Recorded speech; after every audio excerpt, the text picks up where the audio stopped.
네. 저는 이름이 강순옥입니다. 사실은 1950년 한국 전쟁이 나던 해에 태어났기 때문에 그 시대에 순옥이라는 이름은 굉장히 흔한 이름인데요. 그래도 제 이름이니까 자랑스럽겠죠. 네. 올해 만 70세입니다. 현재는 이제 중증 장애인들이 살고 계시는 우성 장애인 요양원이라는 곳에서 일하고 있고요. 저는 62세까지는 특수학교인 한국구학교에서 청각에 장애가 있어서 말을 배우지 못하는 아이들에게 수화로 의사소통하는 것이 아니고 입을 벌려서 말할 수 있도록 하는 구화교육을 하는 특수교사였습니다. 평생 장애 아이들과 함께 살아온 셈이죠. 네.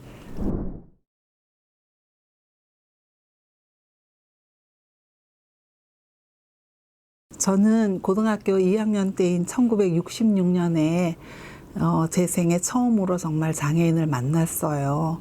그때만 해도 장애인이 어떤 사람인지 잘 모를 때고, 흔히 사람들이 그냥 눈 보이지 않는 사람을 장님이라고 얘기하고, 귀가 안 들려서 말 못하는 사람을 벙어리라고 말할 때였는데, 저는 고등학교 2학년 때 아무튼 장애를 가진 학생, 그러니까 10살 이상 된 학생을 처음 만났는데요.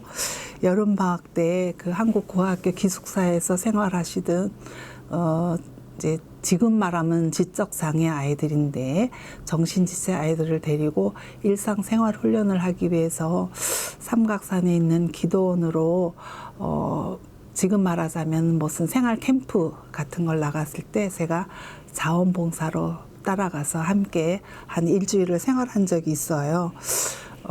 제가 그때까지 고등학교 2학년 때까지 사실은 서울 농대로 진학을 해서 앞으로 농촌운동을 해봐야 되겠다 생각하고 사실은 진학 목표를 농과대학으로 하고 있었는데 이제 장애 학생들을 만나고 나서 교사가 되어야 되겠다 하고 살짝 말하자면은 진학을 교육대학으로 옮겨서 사실은 졸업 후에 제가 교사 생활을 한 3년 했어요. 그래서 일반 아이들과 한 3년 생활했는데 그 이후에 한국고학교 교사가 되어서 한 40년간 말하자면 청각에 장애가 있어서 말을 못하는 아이들에게 말을 가르치는 특수교사로서 한 40년 생활을 했고, 지금은 이제 성인 지적장애인들의 거주시설에서 일하고 있으니까 아마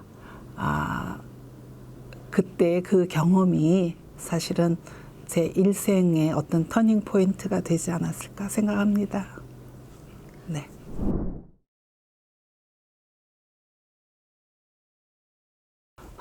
그렇게 생각해 보니까 그렇게 크게 도전이다 이렇게 말하기는 어려운 것 같아요. 물론 사람들이 살아가면서 어려움을 당할 수도 있고 그래서 이게 굉장히 나한테 도전이다라는 생각을 할 수 있겠지만, 저는 지금 가만히 생각해 봐도 별로 그렇게 다 같이 어렵게 살던 시절이니까 사실은 집안의 경제적인 어려움 이외에는 그렇게 크게 뭐 도전 그런 생각은 별로 안 해봤는데, 제가 대학 졸업하고 사실은 결혼하고 나서 아이가 있을 때 제가 야간 대학을 다녔어요. 2년을 다니는데 사실은 굉장히 힘들었어요.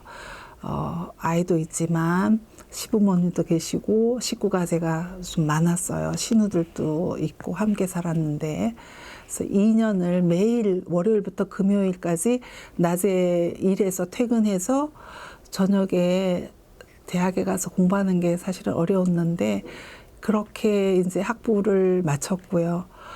제가 이래봬도 대학에서 논문을 써서 졸업하는 첫 해, 그러니까 제가 77년 2월에 졸업할 때 그때는 학사 논문제가 없었는데 제가 처음 그때 졸업하게 돼서 학사 논문도 쓰느라고 좀 고생을 했고요.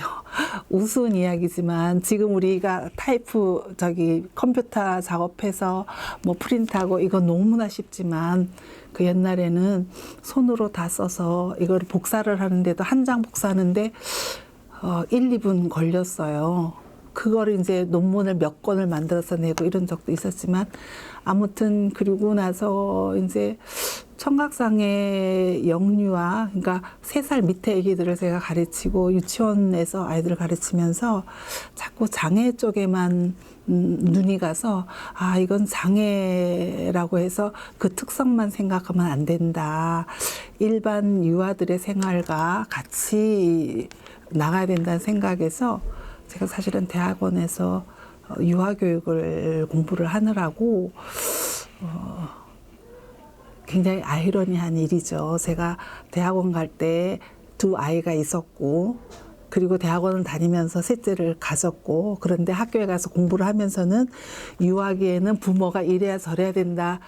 공부는 그렇게 하면서 실제 생활은 애들은 다 집에 떼놓고 저는 밤늦게까지 공부하러 다니고 좀 그랬는데 사실 논문 쓸 때도 아이가 이제 부모가 자기를 떼놓고 자주 이렇게 나가 다니니까 심리적으로 상당히 불안해서 잠을 그렇게 못 자더라고요. 막 몇 분 사이로 막 깜짝깜짝 놀라서 깨고 그래서 사실은 옆에다가 재워놓고 논문 작업도 하고 이제 이랬는데 글쎄 그게 무슨 도전이라기보다 저는 좀 뭐 지금 나이에도 공부하는 게 즐겁고 그래서 뭔가 배우고 뭔가 공부하는 것을 좋아했기 때문에 하지 않았을까. 뭐 도전이라고 볼 수는 없는데 우리가 평범 속에서 그래도 뭔가 자기가 하고 싶은 일을 찾는 건 중요하지 않을까 그런 생각하면서 글쎄요 뭐 지금이 중요하고 지금 내 옆에 있는 사람이 중요하다는 얘기 많이 하는데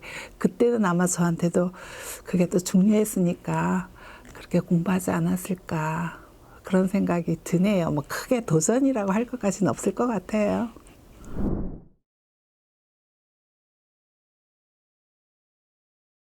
그죠. 제가 앞에서 얘기했는데 제가 만으로 70세라고 얘기를 했는데 70년 동안 살아오면서 뭐 여러 가지 얘기가 있었겠지만 어떤 일이 일어나든지 무슨 일이든지 양면이 있다고 생각해요. 좋은 쪽을 보면 좋은 쪽을 찾을 수 있고 나쁜 쪽만 보면 다 나쁘다고 생각이 될 텐데 실패든 위기든 정말 사람마다 다 자신이 감당해야 할 일이 있다고 생각하는데 저는 항상 좀 긍정적으로 생각하는 편이고 이제 좀 밝은 면을 보자. 그래서 좋은 면을 보자 이렇게 노력을 하는데요. 집안에 이제 제 일은 아니지만 남편 일 뭐 이렇게 해서 예상치 못한 아주 큰 위기가 한 번 있었는데 저는 그때 배운 것이 진실과 진심이라는 것이 통할 수 있다 생각이 되고요. 뭐 또 어떻게 보면 신앙인으로서 기도를 한다는 것은 정말 인내하면서 기다리고 뭔가 찾아가는 길이라고 생각하는데 인내도 굉장히 큰 힘이 아닌가. 그리고 우리가 이제 평소에 저가 이렇게 하고 싶은 거는 사람이 살아가는 사실 이 관계가 굉장히 중요하거든요. 혼자 살 수 없는 거고 서로 이렇게 그야말로 인터디펜던스, 그래서 상호 간에 이렇게 서로 의존하는 존재니만큼 이 관계가 굉장히 중요한데 어려움을 당할 때는 나와 이렇게 관계를 맺고 있는 사람들이 마음으로 지지해주고 응원해주고 또 서로 이해하고 있고 아, 저 사람이 어떤 사람이다, 내 친구가 어떤 사람이다를 알기 때문에 또 믿고 함께 기다려주고 이런 것들이 굉장히 힘이 되지 않을까. 그래서 저는 뭐 인내와 기도 그리고 정말 통하는 거는 진실 또 진심 이런 것들이 통할 수 있지 않을까.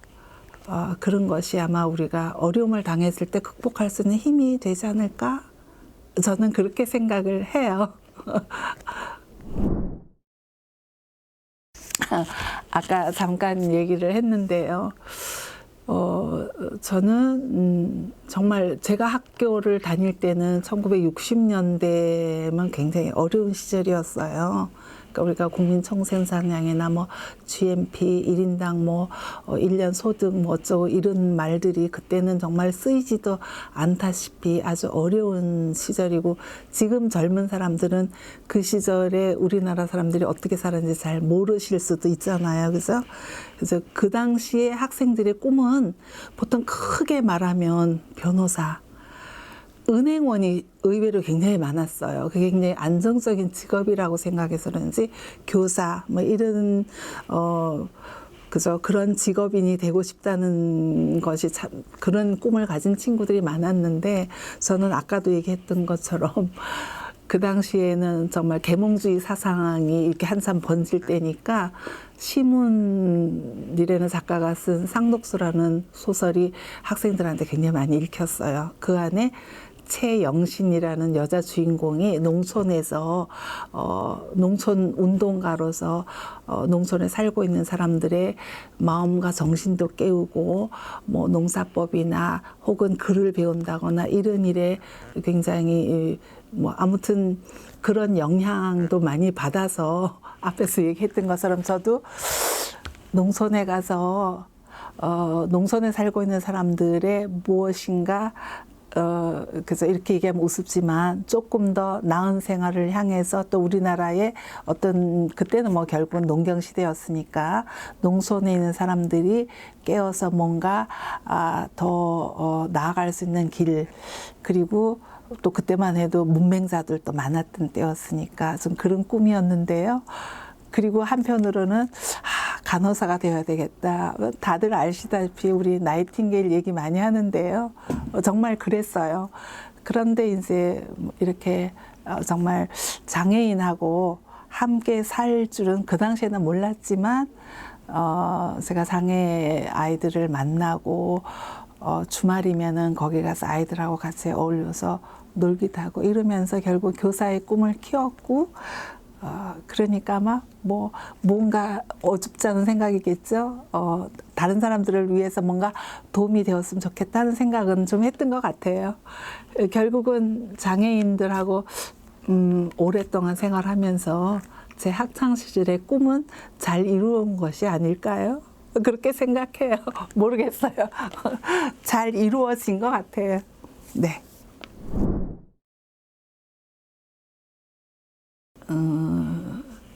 지금 젊은 분들은 이런 생각하는 제가 웃을 수도 있는데, 저희 때는 해외여행이 자유롭지 못했거든요.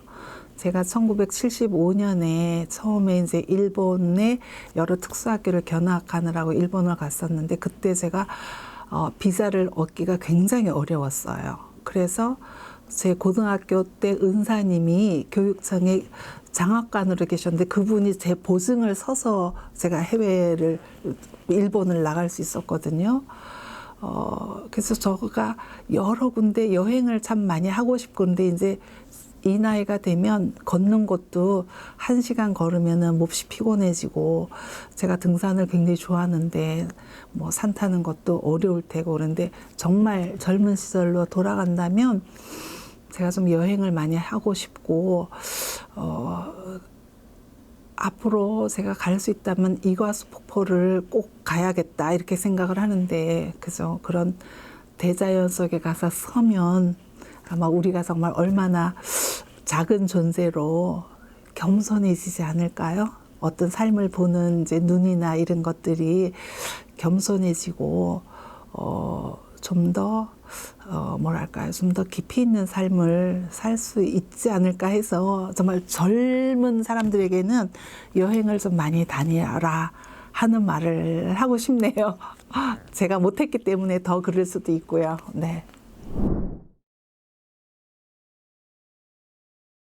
저는 이제 아까도 얘기를 했지만 되돌아보면 그렇게 특별한 삶도 아니고 뭐 굉장히 모범생이었어요. 제가 공부도 잘했고 남들이 말하는 명문고등학교도 나와서 제 나이에 대학원까지 공부를 했으면 사실 굉장히 공부를 좀 많이 한 편이거든요.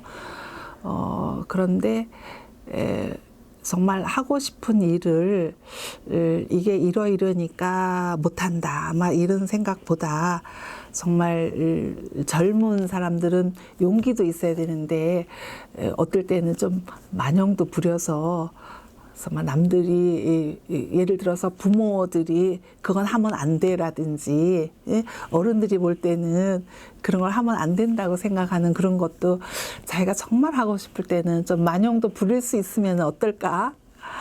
제가 많이 그죠 그런 생각이 드네요. 그러니까 그냥 저는 남들이 말하는 그 모범생 있죠. 이렇게 그냥 학교 생활 잘하고 옆으로 뭐 다른 길 한 번도 안 가보고 그렇게 살아와서 그게 좋았는지 어쨌는지 싶은데 그건 아닌 것 같아요. 그러니까 좀 용기도 내보고 좀 한두 번 만용도 부려보고 그러면 훨씬 더 자기의 삶이 좀 풍요롭다고 할까요? 남들은 걱정할지도 모르지만 제가 이 나이가 되니까 그런 생각도 들고요. 혹시 이제 젊은 부모들이 자녀 때문에 어려운 일, 그 자녀가 이래서 지금 굉장히 힘들다 이럴 때 저는 제가 이런 얘기들을 많이 해줘요. 그러니까 다 정말 이 또한 지나가리라 하는 말처럼 그 시절에는 또 자기 나이에 맞지 않게 뭐 만용도 부려보고 부모가 원하지 않고 이게 좀 뭐 바른 길에 좀 벗어났다고 해도 또 그 나이는 그런 게 또 해보고 싶잖아요. 뭐 그래서 저는 그냥 지금이니까 그렇게 말하는지는 몰라요. 그러나 좀 만용도 좀 때때로 부리는 것도 제 자식이 그러면 제가 아마 무척 걱정을 할지도 모르지만 지금 와서 생각하면 그것도 다 자기의 어떤 크나큰 체험이고 그를 통해서 또 자기의 배움이 있고 성장이 있지 않을까 그런 생각이 들어요. 네. 제가 이제 뭐 도전을 한다면 뭐 그저 육체적으로 어려운 거는 그렇고요. 제가 대학 다닐 때까지 서예를 좀 열심히 했는데 그래서 이제는 서예에 다시 한번 도전을 해보고 싶고요. 그리고 뭐 새로운 거 배우라 하면 중국어를 제가 중국 드라마를 좀 많이 보는데 중국어를 좀 더 배워봤으면 싶네요. 네.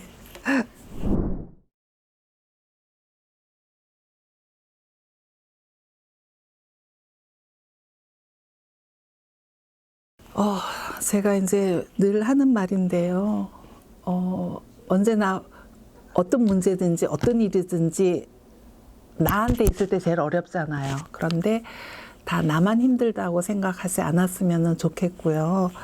그리고 이제 제가 오랫동안 장애를 가진 사람들하고 살다 보니 정말 이 세상에 잘나고 강한 사람만 있으면 이 세상이 어떻게 될까. 그러니까 세계적으로 나라가 100몇십 개국이 있는데 전부 다 미국과 중국 같으면은 그죠? 세계가 어떻게 돌아갈까? 국제적인 그런 관계가 어떨까? 이런 생각을 하면서 사람이란 정말 잘난 사람도 있고 못난 사람도 있고 또 뭐 학생들이 얘기할 때는 영어를 잘하는 학생도 있고 뭐 음악을 잘하는 학생도 있고 그러니까 다 다른 사람들이 어울려서 사니까 이 세상에 장애를 가진 사람들을 볼 때 아직도 우리가 장애인식이 많이 개선이 됐다 하지만 아직도 그 인식의 차이가 좀 많다고 저는 생각이 되는데 장애를 가진 사람이 저 사람이 어머 이상한 사람이다 뭔가 고쳐야 될 사람이다 부족한 사람이다 이렇게 생각하지 말고 나와 좀 다른 사람인데 우리가 서로 어울려 살면서 저 사람의 부족한 걸 내가 도와줄 수 있고 또 이렇게 채워가면서 세상이 다 같이 조화롭게 살아가는 그런 사회가 정말 좋은 사회가 아닐까 생각하면서 앞으로 정말 장애인들을 만날 때 좀 그런 생각을 가져줬으면 하는 생각과 그리고 이제 어떻게 보면 우리가 감사를 많이 하게 되면 우리가 무슨 일이든지 감사하게 되면 서로 이렇게 좋은 관계를 맺고 자기 스스로에게도 만족이 오지 않을까 이런 생각을 하면서 저는 이제 만난 사람마다 이런 말을 잘해요. 우리가 공기가 뭐 또 고맙다는 생각 해본 적도 없지만 한국 사람이 한국말을 자연스럽게 배워서 할 수 있는 것이 얼마나 감사한 일인지를 우리는 잊고 살아요. 근데 청각에 장애 있는 사람들은 소리를 못 듣기 때문에 말을 한마디 배우는데도 굉장히 어려워요. 저는 특히 이제 3살보다 어린 쉽게 말하면은 1살부터 3살짜리 아이들에게 이제 뭐 여러 가지 놀이를 통해서 소리를 어떻게 내고 정말 내 귀에 어떻게 들리나를 가르치면 가르쳤고 함께 이제 배워나가게 했는데 우리가 한국 사람이 한국말을 할 수 있는 거 감사하지 못하는 것처럼 우리가 너무나 가까이 있고 너무나 친숙하면 감사할 줄 모르잖아요. 그래서 무슨 일에든지 감사하면서 자기가 가진 거, 내가 건강한 사람이면 건강하지 못한 사람에게 어떤 지지가 되어줄 수 있는 사람, 내가 뭐 노래를 잘하면은 그 노래로 누군가에게 정말 치유하고 마음에 도움이 되는 그런 기여 등등 다 있을 거예요. 그러니까는 내가 다른 사람들에게 줄 수 있는 그런 것들을 좀 감사하고 서로 나누고 그렇게 해서 모든 사람들이 잘 어울려서 살아가는 그런 사람들이 되었으면 좋겠다라는 생각을 하는데 그게 이제 제가 평생을 장애를 가진 사람들 그리고 지금 이제 일하는 이곳에는 저희가 그렇게 장애인이라는 말보다 자기 스스로 주체적으로 자기 삶을 살아가지 못한 사람들을 우리가 도와서 이분들이 자기가 살고 싶은 삶으로 주체적으로 조금이라도 자기의 어떤 선택이나 자기의 마음으로 살아갈 수 있도록 지원하는 곳이거든요. 그래서 앞으로 많은 사람들이 이렇게 뭔가 정말 장애를 가진 분들과 서로 지지가 되고 응원해주는 사람들이 더욱더 많아지고 모든 사람들이 그렇게 되면은 저희가 이제 이런 말이 없어지겠어요. 이런 말을 할 기회가 없어지고 아마 좋은 사회가 되지 않을까요? 그렇게 생각합니다. 네. 내가 다른 사람들에게 줄 수 있는 그런 것들을 좀 감사하고 서로 나누고 그렇게 해서 모든 사람들이 잘 어울려서 살아가는 그런 사람들이 되었으면 좋겠다라는 생각을 하는데 언제나 어떤 문제든지 어떤 일이든지 나한테 있을 때 제일 어렵잖아요. 그런데 다 나만 힘들다고 생각하지 않았으면 좋겠고요.